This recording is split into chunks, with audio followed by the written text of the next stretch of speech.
Hi, I'm Joe Burke, Chairman of Certified Financial Group. Here you will find all the resources you need to get the most value out of your new 401k plan. There's two major mistakes that people make when enrolling in their 401k plan. The first one is chasing returns. What you're looking at here is a 20-year history of 9 major asset classes. The best performer for the year is at the top and the worst performers at the bottom. And I think what you can clearly see is there's never one type of investment and never one color that's always the best performer. But what you want to have is a diversified portfolio. The good news for you is your plan contains 5 model portfolios with a makeup of all these components in it. Which portfolio is best for you is determined by the quiz on the next page. All right, let's take the simple quiz.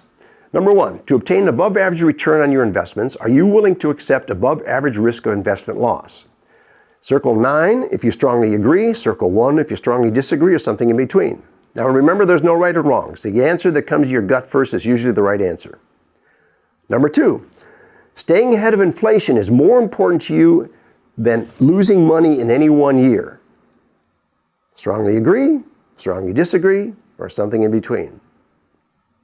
Number 3, if an investment loses money over the course of the year, can you easily resist the temptation to sell it? Number 4, you don't plan on withdrawing your retirement money for major expenses before I retire. Remember, the word here is plan. We know this stuff happens in life, but you don't plan on taking any withdrawals before you retire. Strongly agree, strongly disagree, or something in between. Number 5, do you consider yourself knowledgeable about economic issues and personal investing? And lastly, when do you expect to retire? Well, now that you've taken the quiz, total up the points, and based on how you scored, one of the following portfolios might be suitable for you. Here you're looking at the 5 model portfolios that are available in your plan. Everything from conservative, low risk, low return, to aggressive, high risk, but high returns. General rule of thumb in financial planning is the more time you have, the more aggressive you ought to be. Time smooths out all portfolios. Time is a great healer. Use it to your advantage. Now, in addition to the model portfolios, you also have the availability of what are called target date funds. Target date funds are designed to coincide with your retirement age. So the further you're out from your retirement, the higher the target date number should be on the fund that you select. There are no right or wrongs in picking investments. But what you don't want to do, as I've hopefully demonstrated, is try to focus on what's doing good at the moment and put all your money in there. You can use a combination of the target date funds and the model portfolios. Just don't exceed 100% of the total. And the second big mistake that people make is jumping in and out of the market. The secret to long-term investing success in your 401k plan is using and sticking to what we call dollar cost averaging. What you're looking at is a hypothetical return of 2 investments. Fund A is designated by the red line, starts at $12 in January, as you can see, and climbs on a steady basis all the way through the next 12 months. Fund B, however, goes up and down like a yo-yo and gives many investors a heartburn. And when we ask clients, what kind of investment would you like? Most people say, I like one that never loses money. Well, that's just natural instinct.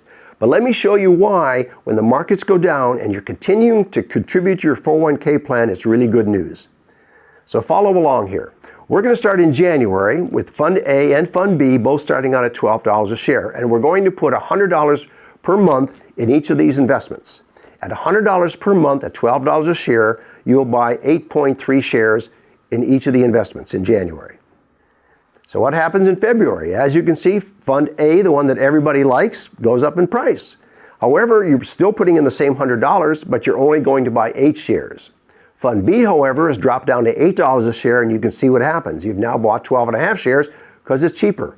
Investing in mutual funds is just like buying bananas at Publix. The cheaper they are, the more you get. So if you add up all of the shares you would have bought over 12 months in Fund A, you would have acquired 82 shares. Fund A started at 12, almost hit $18. It closed at $17.50. 82 shares at $17.50 would have been worth $1,435. No question you made money, you slept well, everything is good. Let's look at what happened to Fund B. In July, it dropped down to $2 a share. However, your $100 bought 50 shares at that time. Over that same 12-month time frame, you would have acquired 223 shares in Fund B. Fund B started at 12 once again, but ended the year at 10. Never even got back to where it started. But because you bought so many shares when it was cheaper, you did far better than Fund A. And that is the secret to making money in your 401k plan. Just consistently add to your account regardless of what the market is doing. And when the market goes down, believe it or not, it's actually good news.